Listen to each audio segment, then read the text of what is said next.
Vamos a ver la segunda parte de quinolonas. En la primera parte de quinolonas vimos todo lo que era el mecanismo de acción y la clasificación en función a su incorporación de átomos de flúor. Aquí lo vamos a ver por clasificaciones clínicas.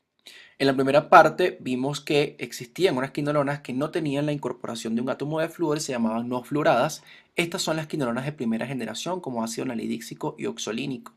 Luego, en función a la incorporación del átomo de flúor y su aumento a la cobertura antimicrobiana, vamos a clasificarlas por segunda generación con un aumento de cobertura contra gram positivos, tercera generación con cobertura antipseudomónica y cuarta generación con cobertura contra anaerobios y microorganismos atípicos. Las de primera generación tienen un espectro reducido porque ya mencionamos que solamente tienen cobertura contra gram positivos, entre ellos tenemos las quinolonas no fluoradas. Tiene buena actividad contra enterobacterias, no tiene casi actividad contra positivos y atípicos y permiten predecir la resistencia, eso lo vimos en el video anterior, cuando revisamos que las de primera generación podían presentar resistencia cruzada y podemos predecir resistencia de todas las fluoroquinolonas. Ellas alcanzan en niveles plasmáticos insuficientes y de muy corta duración. Por eso no son eficaces para el tratamiento de infecciones sistémicas, además tienen una baja distribución y su uso clínico está casi limitado exclusivamente a infecciones del tracto urinario. Luego tenemos las quinolonas de segunda generación, donde vamos a tener a norfloxacina y ciprofloxacina. Ya ellas tienen la incorporación del átomo de flúor, aumenta su espectro porque tiene mayor actividad contra gram positivos, alcanza mayores concentraciones mínimas inhibitorias o mejores concentraciones mínimas inhibitorias, pero no tiene actividad contra típicos, es nula su actividad. El uso clínico de estas va a estar, digamos, limitado a infecciones enterales y algunas infecciones de tracto urinario. Entonces, recordar que segunda generación no tiene actividad contra típicos y aumenta la actividad contra gram positivos. Aumentamos en generación, vamos con tercera generación, donde tenemos levofloxacina y gatifloxacina. Aquí tenemos un aumento considerable en la actividad contra gram positivos.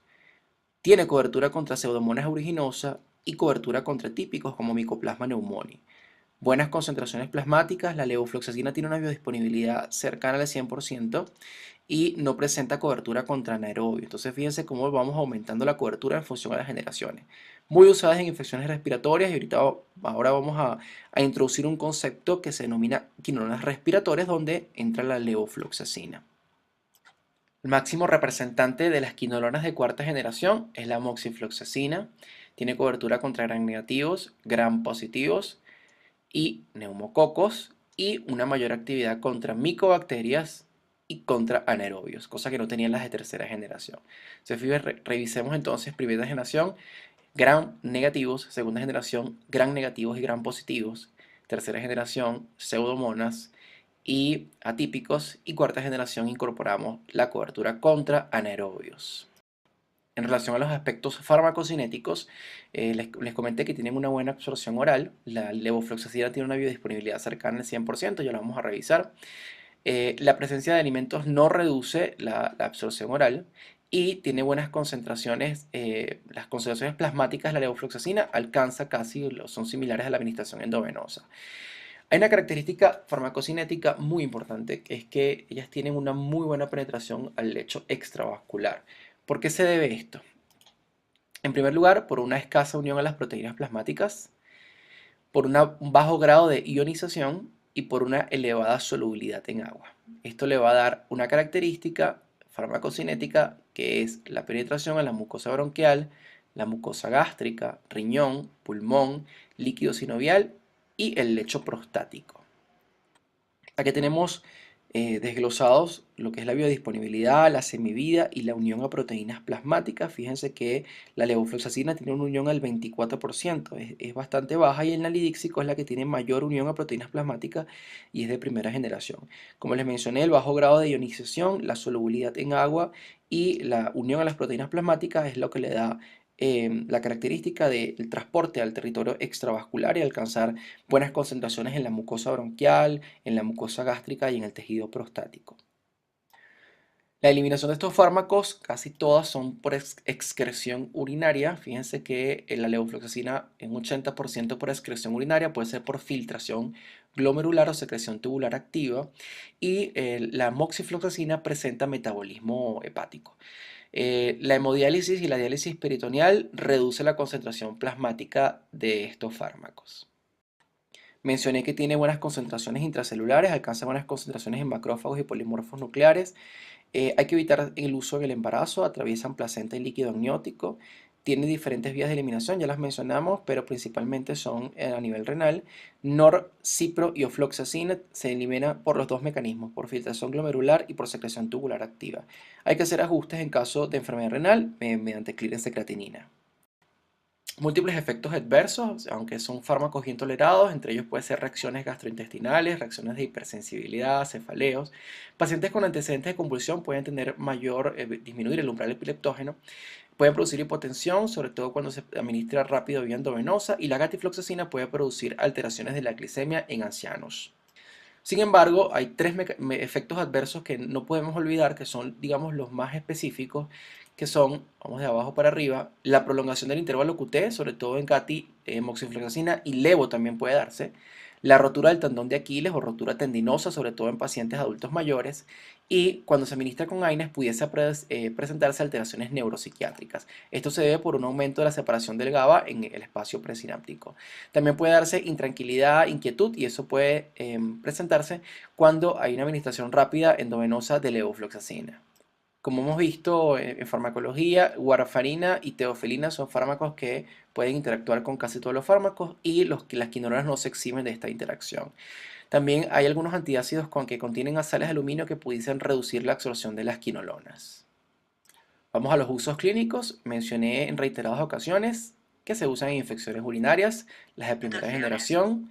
Las fluoroquinolonas también, aunque tienen un aumento del espectro más amplio, y cipro y norfloxacinas pues tienen un buen uso para la pielonefritis, cistitis e infecciones complicadas. Sin embargo, la aparición de la resistencia contra la ciprofloxacina es cada vez más creciente.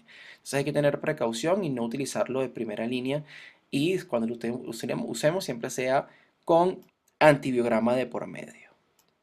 En vista de la buena penetración en el lecho prostático, se usa en el tratamiento de la prostatitis crónica, sobre todo norfloxacina y ciprofloxacina. A pesar que no tienen actividad contra Treponema pallidum, tiene una muy buena sensibilidad contra Clamidia trachomatis y Haemophilus ducreyi, por tanto se usan en enfermedades de transmisión sexual como cervicitis, uretritis por clamidias, endometritis y salpingitis asociado con metronidazol, y a pesar de que hay una creciente resistencia, pues son de primera línea para la cervicitis y las uretritis por clamidias. Llegamos a uno de los usos clínicos más importantes, y es en infecciones respiratorias, a lo que vamos a denominar quinolonas respiratorias.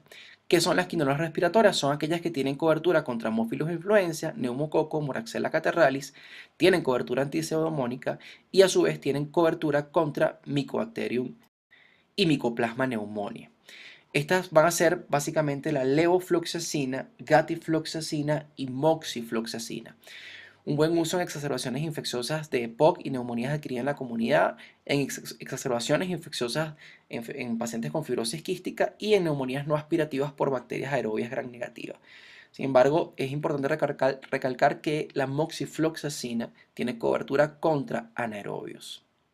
Entonces, quinolona respiratoria es un concepto que está determinado por la cobertura contra Haemophilus influenza, neumococo, Moraxella catarrhalis, Pseudomonas y atípicos como Mycoplasma pneumoniae. Eso define una quinolona respiratoria, y vamos a involucrar levofloxacina, gatifloxacina y moxifloxacina. Por último, y no por menos importante, las infecciones gastrointestinales tienen buena cobertura para E. coli enterotoxígena, shigellosis y en infecciones tifoideas en pacientes VIH-Sida. En infección de piel y tejidos blandos, en infecciones óseas como osteomielitis crónica, sobre todo en tratamientos prolongados, en infección de pie diabético en combinación con otros fármacos, profilaxis contra Mycobacterium avium en pacientes inmunocomprometidos, para aquellas personas, sobre todo personal de salud que ha estado en exposición del meningococo. La ciprofloxacina, una dosis única, sirve para la profilaxis en pacientes, personas con exposición a pacientes con meningitis meningocócica y carbunco y tularense.